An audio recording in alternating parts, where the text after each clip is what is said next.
Hey, what's up everybody? Thanks for clicking on the video. This is David Pendleton and this is for all my pro players playing the Bierfest tournament. I'm going to get some pro out to you very early as I normally do it on the second day, but I'm off work today, so I'm going to try to get as much pro done as possible before I get burnt out. But here we are. We have dropped every shot so far through the first 3 holes, so I figured I'd kind of get you some content out there right away so you can get started, or at least know that I'm up early and playing. So let's go. Hole number 1 is going to be tough, okay? This hole is never easy in back-to-back headwind. I've tried playing this drive with the quarterback, and you pull into overpower, so you have to overpower your shot. The rock is going to be the best solution for the drive here. So let's take a look at what we're doing. We're going to go with 3 bars of side spin to the right combined with 4 top. And we're going to go ahead and pull this one 10% at max. I'm trying to play kind of like between the sand bunkers a little bit. So you see that I really move my target pretty far over here into the fairway. I normally use the rough line as a reference point, but I'm going to have to kind of abandon that here in the headwind.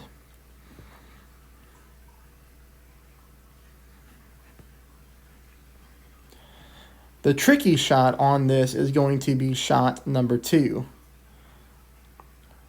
Because shot number 2, it's more consistent if we play the rough bump. Now, it's an odd rough bump. It's something that we've played in the one tournament in the past, way back in the day when we could dial in shots. So when like the wind angles were the same from, qualifying round to the finals. So take a look at this. I'm going to play this one 30% at minimum, and I went ahead and put my notebook app on here so everybody could follow along and just really see my adjustment. So as you can see here, I'm going to play at 30% at minimum, which means I'm going to move this 6.1 rings. We always go 4 bars of top spin combined with 2 bars of side spin to the right when we take this shot. Well, at least that's what we did that one time. So that's what we're doing here. Now, I will tell you I'm only 1 for 2 on this with perfect balls. The other shot that I missed on my other account, I missed it by a smidge to the left-hand side. So I hopped over on this account, I made an adjustment, and I made it. The only adjustment that I made, though, is where I put my ball guideline. Notice here the green ring is basically right up on the rough line. That was accidental, but that's just kind of where it ended up at, so that's what we're going to use. Green ring on the rough. Notice I'm aiming on the left-hand side of the pin, but directly in the hole. There is no offset on the outside of the edge, which is what I did on my first account, and the ball went literally exactly where I was aiming. I played both shots 30% at minimum. You're going to see here that we do come a little bit close to clipping. What is it here? Maybe, yeah, we come very close to clipping the sand. But the good news is we do catch the rough, and I caught the rough on both of my accounts. And as you can see here, this one comes in right there. I mean, literally exactly where I was aiming. Hole number 1 is difficult. Do not accidentally underpower shot number 2. If anything, a little bitty click OP would be better. So that is hole number 1. Hole number 2 is pretty simple. I made this with a Titan. I made it with a Kingmaker. I'm only going to just put 1 shot on here, but I made it on both my accounts. 3 for 3 with perfect balls, including the practice. We're going to go 1 bar of side spin to the right, combined with just a smidge of top spin. You can see that I'm wiggling around here. I'm trying to find the funnel. For me, I like the yellow ring on this wind angle to not be up against the rough line. I'm going to rewind this. I'm going to let you, and then I'm going to let it play again at normal speed. So you can see right here the yellow ring is on the rough. But I want you to notice how good the sticky spot and funnel is when I start to move my target to the left-hand side. So now I'll let it play. Notice there as I move to the left, the ball guideline stays in the same spot. So for me, it's better if we get more of our yellow ring in the rough line like it is here, because it does allow you to accidentally hit a great right and still be okay. But here I hit a perfect ball. As you can see, we clip the rough, no problem. The speed is really nice, and we come in at the center of the cup. That ball, that can be done with the Kingmaker, obviously going to reduce the wind, and give you an even easier chance at the hole-in-one. But I think if you follow along with me, you know I'm kind of low on kingmakers. So that was a good spot to use a Titan because we only have to use one bar of side spin to the right. It's not like we need 3 side spin or anything. Okay, now we're going to talk about hole number 3. Hole number 3 gives us an opportunity to have a lot of fun because check this out. I mean, we are talking dead nuts tailwind. Now, 8.5 miles per hour is the highest you're going to get in pro with a Berserker ball. This is beautiful. This gives us the opportunity to get down to the 3rd fairway, so right there before the sand. We're going to take a look at this drive, and again, I want you to keep that 8.5 mile per hour in your head. Now, of course, we're really only going to be able to execute this if we got powerful drivers, such as high-level Thor's hammers, extra mile 9s.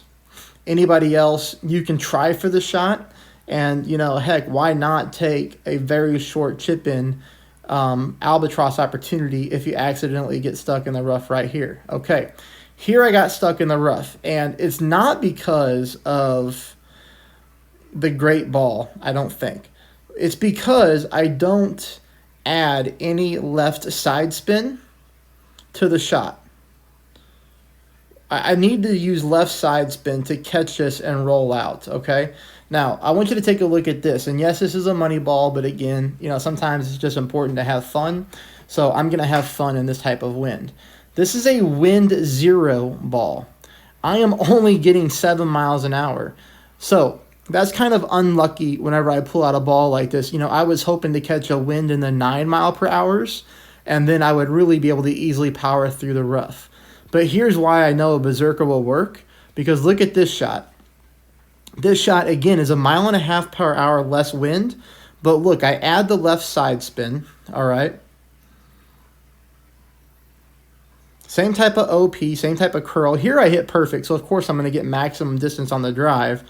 But again, I'm 1.5 miles less tailwind on this drive, but that left side spin really powers me through the rough and gets me onto the fairway. So obviously, if I would have hit the same type of ball with a Berserker in higher wind, we could have powered that one through. At the end of the day, I suggest anybody that wants to have some fun, just go for this shot, because worst case scenario, you're going to get stuck in the rough, and you're going to have a very short chance to pick up an Alba with your Nirvana or whatever rough iron that you use. You could, of course, lay up and go for, you know, like a backspin approach to pin, but in the tailwind, that shot stinks. So we're going to go for this. 15% at mid. As you can see, I'm checking the distance of my club here. It looks pretty darn close to dead mid. I'm going to go with just a little bit of backspin. Make sure my ball guide line is going to the hole. Very important when you're using your Thorn that you make sure that that ball guide line is steady through the cup, because you don't want to come up short. So here I'm aiming dead center. 2 bars of backspin. I'm going to pull this one 15%. Now this is 10 mile per hour wind. Obviously this is very high.